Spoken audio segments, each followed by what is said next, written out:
Okay, hello everyone. My name is Angelica Bonilla. I'm a sociologist, but I'm currently doing my PhD in education.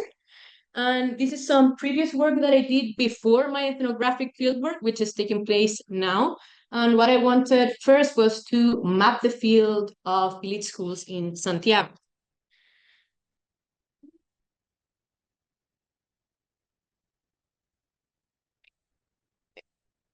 Okay, so first, just a distinction about why it's important to study elite schools. So we can make a conceptual distinction between class, milieu, and elite. So if social class is primarily defined by economic capital and milieu by the social capital or networks, when we talk about elites, like following Pelfini and colleagues, we can think about them as groups that have a collective project of society and also the means appropriate to its realization. And this helps me think about the ideological fragmentation that we've been observing in Chilean elites.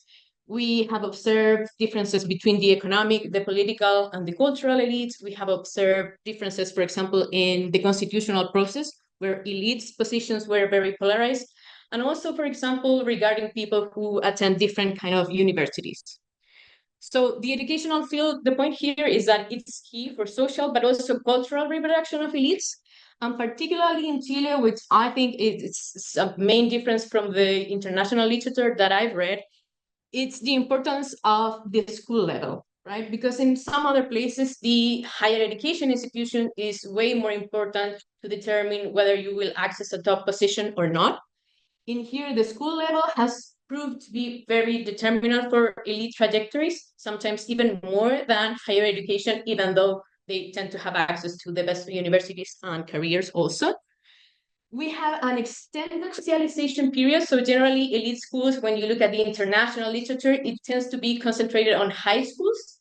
In Chile, what happens is that parents will choose a school for their children generally in pre-K or before, and they will stay in that school for 14 years. So it's a very extended socialization period in an environment that is there's with high social closure, very segregated because they have huge economic barriers, but also there's like a fine match between the family and the school values and lifestyles. So previous studies have mapped elite schools or have made listings of elite schools in Chile, mainly using the positional method. So basically what you do is that you track to what school did people who are currently in top positions attended when they were young. And through that, we know now that elites, I'd say almost exclusively, but I think exclusively attend private, non-subsidized schools in Chile, which represent less than 10% of our educational system, with high membership and monthly fees. We also know that certain elite factions tend to choose certain educational projects. There's like a typology that has been used over and over again. So we have traditional Catholic schools. Catholicism is very important here in Latin America. In Chile, they were the first ones educating elites if you were not attending public education. Then you have neoconservative Catholic schools, which appeared in the 60s, 70s as a response to the liberalization of the Catholic Church views regarding family values or social justice. So they emerge as a reaction and are very conservative regarding like family values, but they are very quite liberal in the economic aspect. And then you have secular schools, and then you have different times within different types within that group. So you have, for example, European settlements. In here, German immigration and British immigration was very important at some points. German primarily in the south of the country. Then you have some new international schools. Then you have bilingual schools. At some point, like just the mere fact of being a school that had a very good, well, not bilingual, not any bilingual, generally English language will make you an elite school. So the thing is that my problem with the positional method is that it introduces three biases. So the first one is if you look at the top positions, and because we have a very centralized country, you will end up with schools that are only located in Santiago. Then the second one is the gender bias, because women are so grossly underrepresented in the top positions. So in all the previous listings of elite schools that I've seen, women, like all girls' schools, were absolutely absent from it, despite their high importance for Catholic elites in the country that generally chose all girls' schools for the women. And then also you have a temporal bias because you're looking at schools that were important or that were preferred by the elites 30 years ago, 50 years ago. So my question basically was, are they still the same? Who's leading the field right now? And where are the women? So what I did is simple exercise. I chose criteria that are specific to the educational field in Chile. So I took the rankings for 100 best schools, the 100 best schools that achieve like the highest entrance examination scores in these 3 different years. Why? Because not only because academic achievement is what gives you status within the educational field, it's like its main thing, but also because it gives you access to elite trajectories. The second one, I looked at their institutional networks. So they have pedagogical networks, religious networks, cultural networks. So I started mapping that mainly through their web pages. Some others are informal, and I access them while in the process of research. That allows me to differentiate these educational projects, and also being part of one of these networks give you a certain status, and it's a sign of mutual recognition as peers. Not any school can access some of the networks that I'm gonna talk about. And then the third one is having this strong sense of mission, trying to have a link to that idea that Pelfini was saying that, well, elites have some sort of collective project or mission. So I look at 3 things. For these schools, academic excellence is given for granted, but it's not enough. And like actually they kind of tend to look down to a school that is only focused on academic excellence. So there's a high importance of moral socialization, but also leadership calling. And what I looked at was their institutional mission and visions as like a very short statement instead of like reviewing their whole educational project. But looking for keywords like leadership, we want to be referenced, state-of-the-art education, and this duty towards social transformation, social awareness, contribution to the country or to the world. So the field that I found, there were 135 schools within these rankings. I eliminated all of the public and private subsidized schools, and as you can see, there were only 5. All of the other ones are private, non-subsidized schools. And I also eliminated schools that were lacking this sense of mission. I ended up with almost 100 schools between Antofagasta and Punta Arenas. This is not whole of Chile, but enough so you could see kind of some of the differences. So for example, all the yellow ones are the German schools, and you can see that it's a very extensive, important network within elite schools. But generally, because it's in the south of Chile, it's been under research, but it's very important in the south. And there's a researcher now that is working on that, if anyone is interested, Juan Pablo Benavides. And then if you look up, you will see, so, well, the importance of Catholic schools, which are marked by crosses. And then, for example, the purple ones are conservative schools, and the light blue are traditional Catholic schools. So just to show you, this is the high income sector of Santiago, just 6 communes. And there, only there, you have 49 schools of my almost 100. So half of elite schools are evidently in the capital. And you can see some differences. So, okay, in Santiago, particularly, Catholic schools predominate. So you can see it's not like this predominance of German schools as in the rest of the country. And there's a difference. So if you see, traditional schools tend originally, because they are so old, tended to be in the center of the city, and now they have moved towards the high-income sector. But they still are concentrated in more or like older neighborhoods like Las Condes, Vitacura, and Providencia. And there's some sort of stagnation because there are no new schools of this type opening.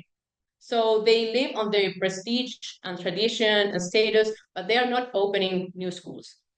Instead, conservative Catholic schools are thriving. They're opening not only in the high income sector, but also in high income suburbs that are like sprouting around Santiago, but also in regional capitals, for example, they're appearing there too. And also what I found out, it's like two new type of elite schools, or at least I haven't seen reference in previous research. So you have two Jewish schools that I think they tend to be overlooked because of like the primarily or predominantly Catholic culture that we have here, but there are like two Jewish schools that are consistently within like the first quartile of academic achievement. And then you also have new international stakeholders that this one and this one. There are like two in here. I'm going to talk about them later, but generally these schools are opening in high income suburbs instead of this. So they are going to compete in some other places of the city. So what I found, just to give you an idea. So the membership fee that you have to pay on the first year that you put your kid in the school is $3,000, but it can reach to 8,000. And the monthly fee is around 750 monthly fee, but it can be also a lot more.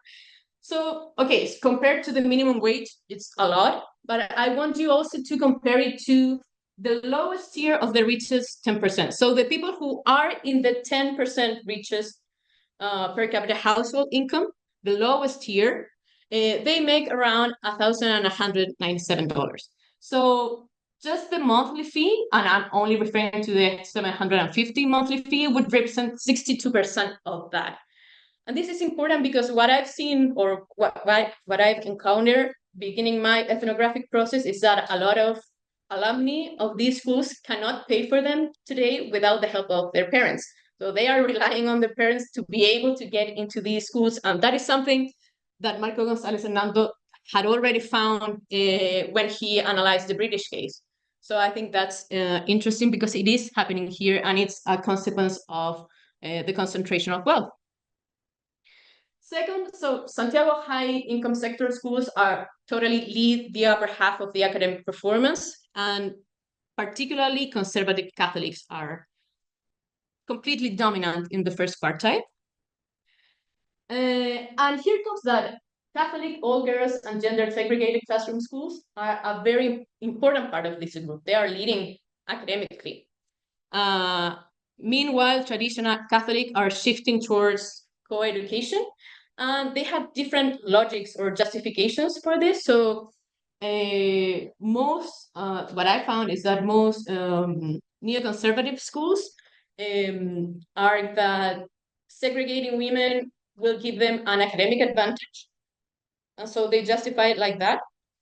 But traditional Catholics are arguing that the role of women has changed in society, that there is a need to adapt to the times, but there's also a market strategy because they need to attract more families, and you can catch all the children of one same family if you have education for boys and girls. Internationalization, there is like an explosion of international baccalaureate network. So more and more schools are offering the international baccalaureate. Well, bilingualism is almost given for granted. However, and this is interesting, most students remain in Chile for their higher education.